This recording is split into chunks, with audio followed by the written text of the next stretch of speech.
ক্ষমতায় যারা থাকে, ক্ষমতার মোহে চতুর্দিকে অন্ধকার দেখে, মনে করে আমার পতন আর হবে না। কিন্তু তোমাকে বুঝিবে যে গোকুলে বাড়ি শেষে।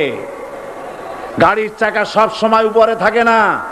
গাড়ির চাকা সব সময় উপরে থাকলে গাড়ি তো চলবেই না। গাড়ির চাকা ঘোরে বলেই তো গাড়ি চলে। সুতরাং এই উপরে তোমার চাকা উপরে এখন আছে বলে, তোমার দলের চাকা উপরে আছে বলে যারা মানুষের উপরে জুলুম করছো, আলেমদেরকে ধরতেছো, মুসল্লিদেরকে ধরে ধরে জেলে ঢুকাচ্ছ, সময় আসবে এমন ইন্দুরের গর্ত অপমানা পালাবার জন্য